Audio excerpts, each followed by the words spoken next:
శ్రీ సాయినాథాయ నమః. శ్రీ సాయి సచ్చరిత్రము 51వ అధ్యాయం. సద్గురు సాయి యొక్క గొప్పదనము, ప్రార్థన, ఫలశ్రుతి. సాయి సచ్చరిత్రలోని 52, 53 అధ్యాయములు 51వ అధ్యాయంగా పరిగణింపవలను. ఇదే చివరి అధ్యాయం. ఇందు హేమాడ్ పంత్ ఉపసంహార వాక్యములు రాసెను. పీఠికతో విషయ సూచికను ఇచ్చినట్లు వాగ్దానం చేశాను. కానీ అది హేమాడ్ పంత్ కాగితములలో దొరకలేదు. కావున దానిని బాబా యొక్క గొప్ప భక్తుడు బివి దేవ్ కూర్చాను. ప్రతి అధ్యాయం ప్రారంభమున దానిలోని అంశములను ఇచ్చుడిచే విషయ సూచిక అనవసరం. కాబట్టి దీనినే తుది పలుకుగా భావించేదము. ఈ అధ్యాయమును సవరించుటకు, ప్రచురించుటకు పంపసరికి దేవు గారికి ఇది పూర్తిగా వ్రాసి ఉన్నట్లుగా కనబడలేదు. అచ్చడచ్చడ చేతి వ్రాతను పోల్చుకున్నట్టు కూడా కష్టంగా ఉండేను. అదంతయు ఉన్నదున్నట్లుగా ప్రచురింపవలసి వచ్చాను. అందు చెప్పిన ముఖ్య విషయములు దిగువ క్లుప్తంగా చెప్పుచున్నాం.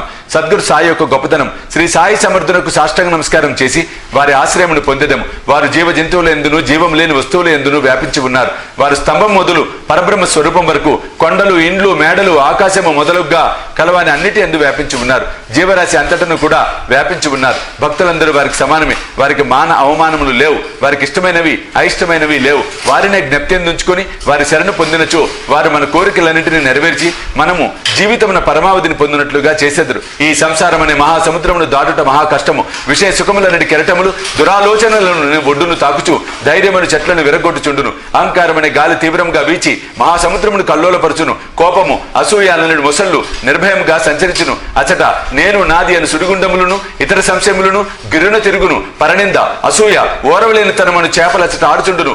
ఈ మహాసముద్రము భయంకరమైనప్పటికీ సాయి సద్గురువు దానికి అగస్త్యుని వంటి వారు. సాయి భక్తులు దానివల్ల భయమేమి ఉండదు. ఈ మహాసముద్రమును దాటుటకు మన సద్గురువు నావ వంటి వారు. వారు మనలను సురక్షితంగా దాటించెదరు. ప్రార్థన. మనం ఇప్పుడు సాయిబాబాకు సాష్టాంగ నమస్కారం చేసి వారి పాదములు పట్టుకొని సర్వజనుల కొరకు ఈ ప్రార్థనను చేసేదము. మా మనసు అటు ఇటు సంచారం చేయకుండుగాక, నీవు తప్ప మరేమీ కోరుకుండుగాక, ఈ సచ్చరిత్ర ప్రతి గృహమునందు ఉండుగాక, దీనిని ప్రతి నిత్యము పారాయణము చేసేగాక.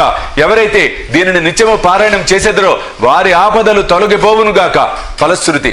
ఈ గ్రంథమును పారాయణం చేసినచో కలుగు ఫలితం గురించి కొంచెం చెప్పెదము. పవిత్ర గోదావరిలో స్నానం చేసి షిరిడీలో సమాధిని దర్శించి సాయి సచ్చరిత్ర పారాయణం చేయుటకు ప్రారంభింపము. నీవట్లు చేసినచో నీ గుండు ముప్పేటల కష్టం తొలగిపోవును. శ్రీ సాయి కథలను అలబోకగా విన్నా ఆధ్యాత్మిక జీవితం నందు శ్రద్ధ కలుగును. ఇంకను ఈ చరిత్రమును ప్రేమతో పారాయణం చేయుచున్నచో నీ పాపములు నశించును. జనన మరణములని చక్రముల నుండి తప్పించుకొనవలనచో సాయి లీలను చదువుము. వాని నెల్లప్పుడు జ్ఞప్తియందుంచుకొనుము. వారి పాదములనే ఆశ్రయింపుము. వానినే భక్తితో పూజింపుము. సాయి లీలలనే సముద్రంలో మునిగి వానిని ఇతరులకు చెప్పినచో అందు కొత్త సంగతులను గ్రహించగలవు. అవి వినువారిని పాపముల నుండి రక్షించగలవు. శ్రీ సాయి సగుణ స్వరూపమునే ధ్యానించినచో క్రమంగా అది నిష్క్రమించి ఆత్మ సాక్షాత్కారమునకు దారి చూపును. ఆత్మ సాక్షాత్కారమును పొందుట బహు కష్టము. కానీ నీవు సాయి సుగుణ స్వరూపం ద్వారా పోయినచో నీ ప్రగతి లభించును, సులభముగును. భక్తుడు వారిని సర్వస్వ శరణాగతి వేడినచో అతడు తాను అనున్నది పోగొట్టుకుని అది సముద్రంలో కలిగినట్లుగా భగవంతునిలో ఐక్యమగును. మూడింటిలో అనగా జాగ్రత్త, స్వప్న, సుషుప్తి వ్యవస్థలలో ఏదైనా ఒక అవస్థలో వారి యందు లీనమైనచో సంసార బంధం నుండి తప్పించుకున్నదు. స్నానం చేసిన పిమ్మట ఎవరు దీన్ని భక్తి ప్రేమలతో పూర్తి నమ్మకంతో పారాయణం చేసి వారము రోజులలో ముగించదరో వారి ఆపదలన్నీ నశించగలవు. దీనిని పారాయణం చేసి ధనము కోరినచో దానిని పొందవచ్చును. వర్తకుల వ్యాపారము వృద్ధి చెందును. వారి వారి భక్తి నమ్మకములపై ఫలం ఆధారపడి ఉండును. ఈ రెండు లేనిచో ఎట్టి అనుభవము కలగదు. దీన్ని శ్రద్ధతో పారాయణం చేసినచో శ్రీ సాయి ప్రీతి చెందును. నీ అజ్ఞానమును, పేదరికమును నిర్మూలించి నీకు జ్ఞానము, ధనము, ఐశ్వర్యములను నొసంగును. కేంద్రీకరించిన మనసుతో ప్రతిరోజు ఒక అధ్యాయము పారాయణం చేసినచో అది అపరిమిత ఆనందమును కలుగచేయును. ఎవరు హృదయం నందు తమ శ్రేయస్సును కోరెదరో వారు దీనిని జాగరూకతతో పారాయణం చేయవలేను. అప్పుడు అతడు శ్రీ సాయిని కృతజ్ఞతతో, సంతసముతో జన్మ జన్మల వరకు మదిలో ఉంచుకొనుము. ఈ గ్రంథమును గురు పౌర్ణమి నాడు, గోకులాష్టమి నాడు, శ్రీరామ నవమి నాడు, విజయదశమి నాడు ఇంటి వద్ద తప్పక పారాయణం చేయవలేను.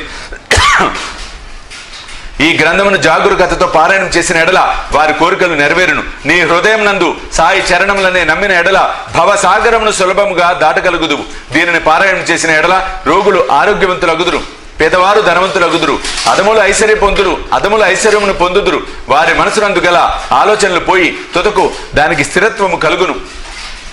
ఓ ప్రియమైన భక్తులారా, పాఠకులారా, శ్రోతలారా, మీకు కూడా మేము నమస్కరించి ఒక మనవి చేయుచున్నాము. ఎవరి లీలలను ప్రతిరోజు ప్రతి నెల మీరు పారాయణం చేసేదరో వారిని మరువవద్దు.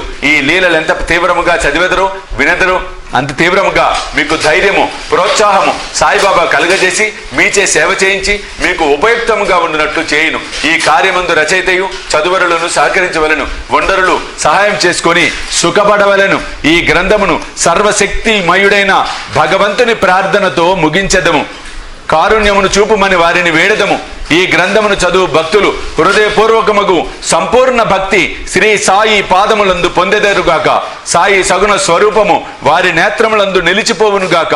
వారు శ్రీ సాయిని సర్వజీవులయందు చూచెదరుగాక. తదాస్తు. శ్రీ సద్గురు సాయినాథార్పణమస్తు. శ్రీ సాయి సచ్చరిత్ర సర్వము సంపూర్ణము. సద్గురు శ్రీ సాయినాథార్పణమస్తు. శుభం భవతు.